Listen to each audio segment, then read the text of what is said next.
자, 오늘부터 로마서 첫 번째 강해를 시작하도록 하겠습니다. 오늘 말씀의 제목은 예수님 없이 자신의 인생을 이해할 수 없었습니다 라고 하는 제목으로 말씀을 나누도록 하겠습니다. 큰 은혜가 있으시기를 바라고 우리 심령 가운데 깨우침이 있기를 간절히 소망합니다. 성경의 각 권 중에서 로마서만큼 중요한 책이 또 있을까요? 그럴 일은 없지만 이 세상의 모든 성경책이 다 불타서 없어진다 해도 로마서만 남아있다면 하나님의 구원의 역사를 우리가 알 수 있다고 이야기할 만큼 중요한 책입니다. 하나님의 구원의 도, 복음이 아주 정확하게 명시되어 있는 책이라는 사실이죠. 우리는 때로는 로마서를 교리의 대집약본이라고 이야기합니다. 그래서 로마서를 딱딱하고 어려운 책이라고 생각하기도 하죠. 그것이 참 맞는 말이기도 하지만 로마서는 사실 편지거든요. 바울이 약 60세 정도의 로마 교회에 이 편지를 쓴 것입니다. 그러니 하나의 편지라고 생각하면 우리의 마음이 좀 더 편안해질까요? 이것은 평범한 성도들에게 보내진 한 통의 편지고 또 회중 앞에서 처음부터 끝까지 낭독되었어요. 성도들은 그것을 듣고 별 어려움 없이 이해했다는 것이죠. 로마서를 강의하는 데 있어서 마음의 조급함을 갖지 않으려고 합니다. 때로는 한 절만 가지고도 말씀을 나눌 수 있고, 때로는 한 장을, 또 때로는 하나의 주제를 가지고서 몇 주 동안 볼 수도 있을 것입니다. 로마서 여행을 통해서 때로는 바울의 심정을 가지고 편지를 쓰는 입장도 취해보고 편지를 받는 로마 교회 교인이 되어보기도 하면 좋겠습니다. 로마서를요, 짜고 짜서 한 단어의 키워드로 뽑아본다면 아마도 하나님의 아들 예수 그리스도라고 하는 단어로 압축이 될 것입니다. 하나님의 아들 예수 그리스도, 이 단어는 로마서를 보는 동안에 매우 많이 나올 거예요. 오늘 본문인 1장 1절에서 7절만 봐도 1절, 2절, 3절, 4절, 6절, 7절에 한 번씩 다 언급됩니다. 보통 본문에서 반복되는 단어는 중요하다고 볼 수가 있죠. 반복적으로 강조하는 것이기 때문에 그렇습니다. 이 단락의 편지, 이 단락은요, 편지의 인사말에 해당합니다. 바울은 인사말에서 자신을 소개하고 있어요. 보통 사람들은 자기 자신을 소개할 때 자신의 가문이나 학벌, 직업, 경력 등으로 자신을 소개합니다. 그러나 바울은 그렇게 자신을 소개하지 않아요. 바울은 자기를 이렇게 소개합니다. 첫 번째, 예수 그리스도의 종이다. 두 번째, 부름받은 사도다. 세 번째, 하나님의 복음을 위해 창세전에 예정된 자다라고 자기 자신을 이렇게 소개하고 있습니다. 자기 자신의 인생에서 무엇을 가장 중요하게 생각하는지를 알 수 있는 것이죠. 첫 번째는 자기 자신을 예수 그리스도의 종이라고 얘기했어요. 이것은 1차적으로 종입니다. 귀속되어 있다는 것입니다. 내 뜻대로 할 수 있는 건가요? 내 뜻대로 할 수 없어요. 하나님 뜻대로 한다고 하는 종의 의미가 있습니다. 그런데 더 깊은 의미가 있어요. 예수 그리스도의 종이라는 표현은 구약의 뛰어난 인물들을 묘사할 때 사용했던 여호와의 종이라는 표현을 기초로 하는 것입니다. 바울은 구약을 잘 알았겠죠. 그것을 인용한 것이고 유대인들은 그것을 들으면 딱 아는 표현인 것입니다. 그러니까 바울이 자기 자신을 누구와 비교하고 있는 거죠? 아브라함, 모세, 여호수아, 다윗 같은 사람들하고 자기를 대등하게 비교하고 있는 것입니다. 종은 주인의 주권 아래에 있는 주인의 소유이며 주인에게만 충성을 해야 하는 존재예요. 바울은 자신이 본래 죄의 종, 죽음의 종, 사탄의 종이었으나 이제 예수님의 핏값으로 산 바 된 예수님의 종이 되었습니다. 바울이 자신을 예수님의 소유로 예수님께 절대 충성을 해야 할 그리스도의 종으로 인식하는 것은 바울의 예수 그리스도 중심성을 잘 보여주는 것입니다. 바울은요, 예수님 없이 자기 인생을 이해할 수 없었어요. 또한 예수님 없이 자신의 삶을 설명할 수도 없었습니다.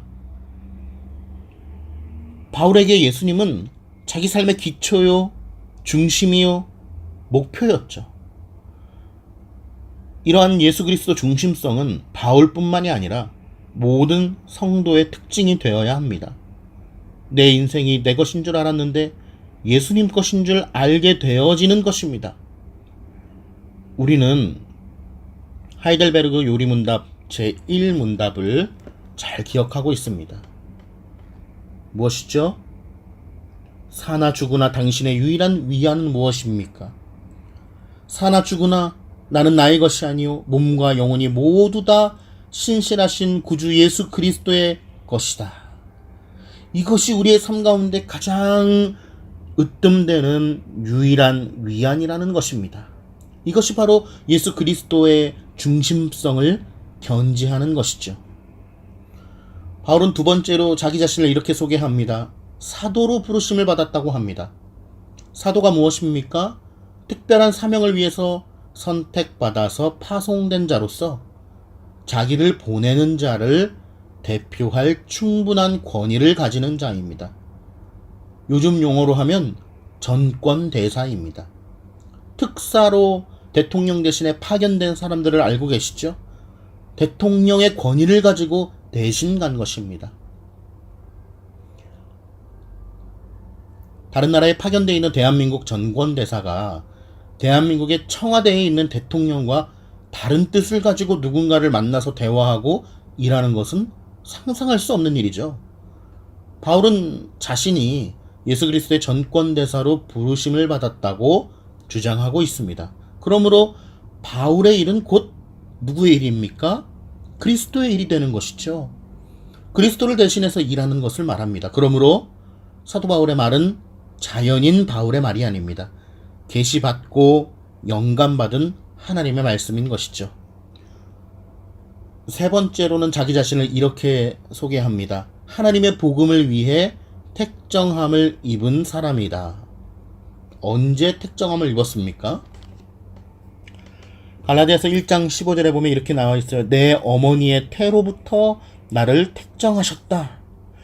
에베소서 1장 4절에 보니까 창세 전에 그리스도 안에서 우리를 택하사.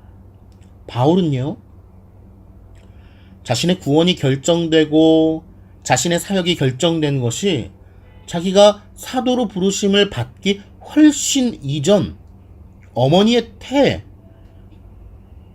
더 나아가서 창세 전이라고 말하고 있는 것이죠. 바울의 부르심에 대한 이해는 깊고 심오한 것을 볼 수 있습니다. 바울은요, 하나님의 복음을 하나님의 아들의 복음이라고 말하고 있습니다. 1장 2절, 또 3절, 4절, 9절에 그렇게 나와 있어요.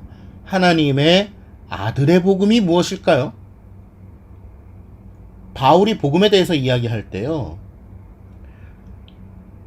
복음이란 예수님에 대해 구약 성경에 미리 약속된 거야 라고 바울이 이야기하고 있습니다. 새롭게 출현한 것이라는 의심을 받는 가르침은 권위를 인정받기가 좀 어렵죠. 그래서 바울이 이렇게 이야기하는 것입니다. 이 복음의 신앙이 이미 아주 오래전부터 있어 온 것이라고 천명함으로써 그 권위를 확보하고자 하는 것이죠. 즉 바울이 이렇게 이야기하는 것입니다. 그리스도와 그의 복음은 창세 이래로 약속되고 늘 기다려온 것이라는 점에서 그리스도께서는 예기치 않게 느닷없이 이 땅에 온 것이 아니고 전에 들어본 적 없는 새로운 것을 가르치는 것이 아니다 라고 이야기하는 것이죠. 실제로 수많은 구약의 성경 본문에서 메시아에 대해서 언급합니다. 바울이 전하는 복음에 새로운 점이 있다면 그것은 하나님의 그 언약이, 하나님의 복음이 예수님에 대한 약속이 이제 성취되었다는 것입니다. 성취. 구약에서 약속하고 신약에서 성취하는 것이죠. 구약 성경과 신약 성경은 동일하게 복음에 대해서 언급하고 있습니다. 그러므로 복음의 내용은 예수 그리스도가 누구시며 예수 그리스도가 우리를 위해 무엇을 하셨는가 하는 것입니다. 예수님의 칭호 속에는요, 복음이 압축되어 있어요. 예수님의 이름과 칭호의 의미를 파악하는 것은 복음을 이해하는 열쇠입니다. 자, 이제 예수, 또 그리스도, 하나님의 아들, 주님 할 때 주라고 하는 이름 또는 칭호가 어떤 의미가 있는지 한번 살펴보겠습니다. 먼저 예수의 의미를 살펴보겠습니다. 예수는 예수님의 고유한 이름이에요. 그리고 그리스도, 하나님의 아들, 이런 것들은 직책을 가리킵니다. 다윗 왕처럼요. 다윗이 이름이고 왕이 직책이잖아요. 예수라고 하는 이름만 예수님의 개인적인 이름이에요. 예수라고 하는 이름은 요셉과 마리아가 지은 건가요? 아니죠. 하나님이 지어주신 이름입니다. 하나님이 천사를 마리아에게 보내서 이렇게 말씀하셨어요. 보라, 네가 잉태하여서 아들을 낳으리니 그 이름을 뭐라고 하라고요? 예수라 하라. 누가복음 1장 31절에 나와 있죠. 하나님은 천사를 요셉에게도 보내서 이렇게 말씀하셨어요. 다윗의 자손 요셉아, 내 아내 마리아 데려오기를 무서워하지 말라. 아들을 낳으리니 이름을 예수라 하라. 그러면 예수라고 하는 이름의 뜻은 무엇일까요? 그 의미는 요셉에게 주신 말씀 속에 잘 나타나 있어요. 아들을 낳으리니 이름을 예수라 하라. 이는 이러면서 친절하게 설명하죠. 그가 자기 백성을 그들의 죄에서 구원할 자다. 자기 백성을 그들의 죄에서 구원할 자다라고 하는 게 그 이름의 뜻인 것입니다. 이런 생각을 해봐요. 만약에 우리나라 예수님이 태어났다면 이름이 민구가 되지 않을까, 그런 생각이 들었어요. 구민이 혹은 민구, 백성민자에 구할 구자 해서요. 우리는 이 구절을 통해서 예수라고 하는 이름의 잘 뜻을 알 수 있는 것입니다. 첫 번째는 예수님이 구원자라는 거예요. 하나님이 구약시대를 통해서 보내주시겠다고 약속하신 그 구원자가 바로 마리아에게서 태어나서 나사렛에서 자라신 예수님입니다. 하나님은 예수님 외에 다른 구원자를 보내신 적이 없죠. 예수님만이 우리의 유일한 구원자인 것입니다. 두 번째, 예수님의 이름의 뜻은 우리를 죄에서 구원해 주신다는 것입니다. 질병으로부터의 구원, 불안한 마음으로부터의 구원, 폭력과 억압으로부터의 구원, 배고픔에서의 구원이 아닙니다. 예수를 믿는 것은 우리를 죄와 죽음과 지옥과 사탄의 권세에서 구원해 주시려는 것이었습니다. 셋째, 예수님의 구원을 받은 사람은 예수님의 백성, 곧 하나님의 백성이라고 불린다는 것입니다. 민족이나 남녀노소나 빈부귀천의 구별이 없어요. 누구든지 예수님을 믿어 자기 죄를 용서받은 사람은 예수님의 백성, 하나님의 백성이 되는 것입니다. 예수라고 하는 그 헬라어는 히브리어로 여호수아예요. 구약의 여호수아는 곧 신약의 예수님에 대한 모형입니다. 여호수아, 이스라엘 백성을 가나안 땅으로 데리고 갔죠. 예수님 어떻습니까? 하나님 백성을 천국으로 데리고 가는 것입니다. 그러므로 구원은 내 노력이나 다른 사람의 도움이 아니라 오직 예수를 통해서만 이루어지는 것입니다. 자, 이제 예수님이 그리스도다라고 하는 말의 의미를 보겠습니다. 예수님 당시 이스라엘 사람들은 그리스도가 와서 자신들을 로마의 압제에서 건져줄 것을 간절히 기다리고 있었습니다. 또한 자기가 이스라엘 사람들이 기다리던 그리스도라고 주장한 사람들도 많이 있었어요. 또 기독교인들은 예수님 외에 다른 그리스도가 없다고 믿기 때문에 예수님과 그리스도라는 칭호를 함께 사용합니다. 그래서 예수 그리스도를 하나의 이름처럼 사용하는 것이죠. 원래 그리스도라는 말은 기름 부음 받은 자다라고 하는 뜻이에요. 구약시대에 하나님의 일을 위해서 기름 부음 받은 세 부류의 사람들이 있었습니다. 잘 아시다시피 선제왕, 한 글자씩 땄죠. 선지자, 제사장, 왕입니다. 기름 부음 받았다는 것은 요즘 말로 하나님께 임명장을 받았다는 것과 똑같아요. 즉 왕이나 제사장이나 선지자는 모두 하나님의 일을 하기 위해서 하나님께 특별히 임명된 사람들입니다. 예수님은 그리스도로서 하나님의 특별한 임무를 띠고 이 세상에 오신 분이죠. 구약시대에는 세 종류의 기름 부음을 받은 사람들이 서로 나뉘었지만 예수님은 이 직책을 함께 가진 분이에요. 예수님은 선지자인 동시에 제사장이시고 왕이십니다. 근데 그것도 영원히 완전히 말이에요. 예수님은 선지자로서 설교와 가르침을 통해서 사람들에게 하나님의 말씀을 전해 주었습니다.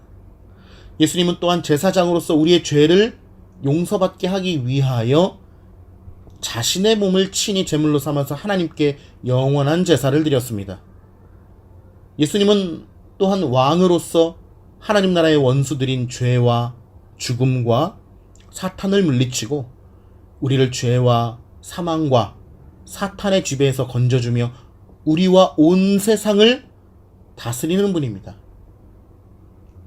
교회가 예수님이 그리스도다라고 고백하며 복음을 전하는 것은 예수님이 구약 성경에 약속된 그리스도며 예수님이 우리를 죄와 죽음과 사탄에서 건져주기 위해 우리의 죄를 대신해서 죽고 우리 의를 위해서 부활하신 분임을 믿는다는 것입니다.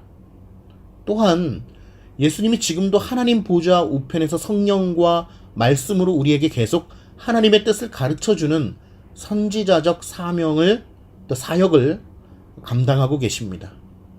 대제사장으로서 우리를 위해 중보하시며 또한 왕으로서 교회와 세상을 다스리고 계신 분임을 믿는다는 것이죠. 우리가 그런 예수 그리스도를 믿고 있는 것입니다. 다른 예수 그리스도가 아니라요.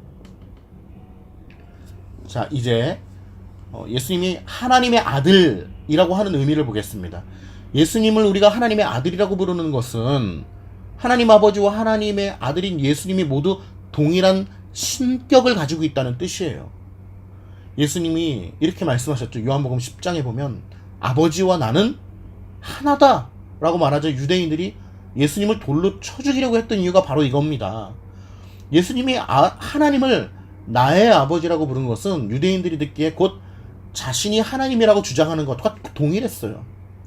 그러므로 예수님을 하나님의 아들이라고 부르는 것은 성부 하나님, 성자 하나님, 성령 하나님, 삼위일체 하나님 중에서 예수님이 성자 하나님이심을 고백하는 것입니다. 즉 예수님의 신성을 고백하는 거죠. 마지막으로 예수님이 주라고 하는 의미를 보겠습니다. 예수님의 중요한 칭호 가운데 하나가 바로 주라는 것입니다. 우리가 주님 하고 많이 하죠. 주라고 하는 말은 보통 종이 주인에게 혹은 신하가 왕에게 또 부인이 남편에게 아들이 아버지에게 제자가 스승에게 쓰는 존칭이었습니다.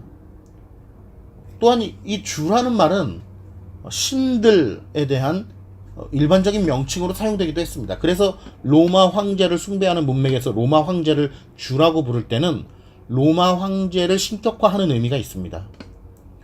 그런데 우리가 예수님을 주님이라고 부르는 결정적인 배경은 구약 성경에 나오는 여호와 하나님의 대명사로 사용된 용법에 있습니다. 유대인들은요, 여호와라는 이름을 지극히 거룩한 이름이어서 감히 함부로 부를 수가 없었어요.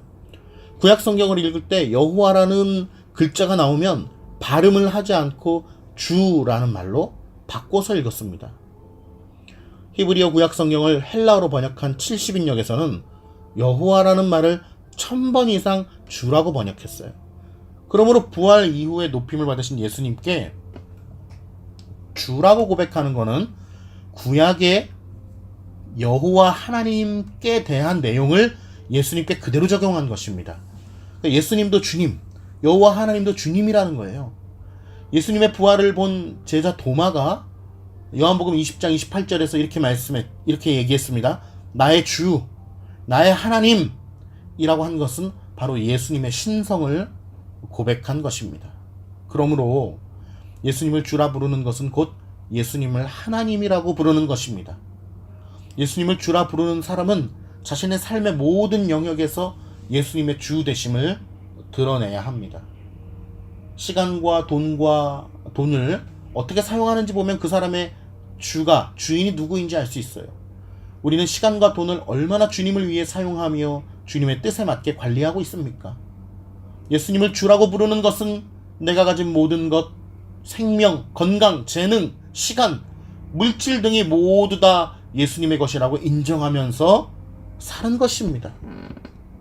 말씀의 결론을 맺겠습니다. 우리는 아까 초도에 하이델베르그 요리문답 1문을 상기해 보았어요. 우리에게 참된 위안은 무엇입니까? 이 세상을 살아가는 동안에 무엇보다 효과적인 위안은 돈입니다. 제가 만약에 오늘 여유가 된다면 오늘 예배 참석하신 분들 너무 귀하니까 개인당 100만 원씩 다 드리고 싶어요. 어떻습니까? 생각만 해도 위안이 되지 않습니까? 그러나 우리는 누가복음 12장의 어리석은 부자의 비유를 잘 알고 있어요. 그는 곡식을 쌓아둘 곳이 없을 정도로 부자가 되었습니다. 그리고 심중에 이렇게 말합니다. 이렇게 물건을 많이 쌓아두었으니 평안히 쉬고 먹고 마시고 즐거워하자. 하나님께서 그의 영혼을 그날 저녁에 취할 것이라고 말씀하셨지만 그는 아마도 죽는 순간까지 아무런 염려 없이 살았을 것입니다. 그런데 우리에게 필요한 위안은 그런 위안이 아니에요. 죽고 나서도 필요한 위안, 영원한 위안입니다.